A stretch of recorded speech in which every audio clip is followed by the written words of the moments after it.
Emmanuel Macron à Mayotte pour « donner un coup d'accélérateur » avec un projet de « refondation » en poche.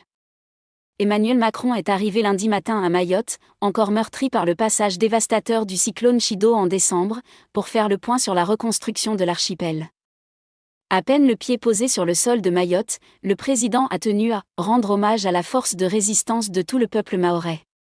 Emmanuel Macron a entamé lundi sa visite officielle de l'archipel encore meurtri par le passage dévastateur du cyclone Chido en décembre.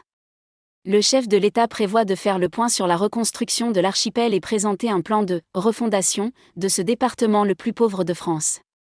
Première étape d'une tournée de 5 jours dans l'océan Indien, Mayotte, Réunion, Madagascar et Maurice.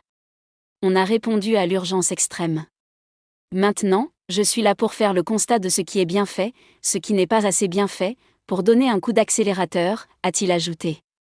Il est accompagné des ministres des Outre-mer Manuel Valls, de l'Agriculture Annie Genevard, de la Santé Yannick Neuder et de la Francophonie Thani Mohamed Soilihi. Un projet de refondation dans les tiroirs. Le président arrive avec un projet de loi de programmation pour la refondation de l'archipel, qui vise à renforcer la lutte contre l'immigration clandestine, l'habitat illégal, l'insécurité et à soutenir l'économie locale. Ce texte, très attendu depuis plusieurs années par les élus mahorais, sera entériné dans la soirée par un conseil des ministres spécial que le chef de l'État présidera en visioconférence depuis l'avion qui le mènera ensuite de Mayotte à La Réunion.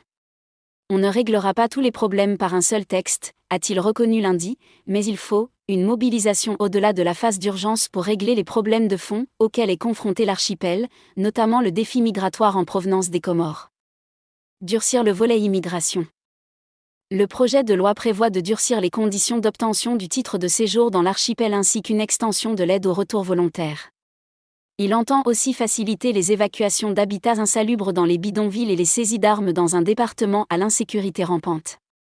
Mayotte, où le taux de chômage atteignait 37% et le niveau de vie restait 7 fois plus faible qu'ailleurs en France avant le passage de Chido, doit devenir une zone franche globale, avec des abattements fiscaux à 100%. Le projet de loi prévoit aussi l'alignement des droits sociaux et des conditions de travail sur ceux de la métropole. Les minima sociaux, comme le RSA, y sont aujourd'hui 50% inférieurs.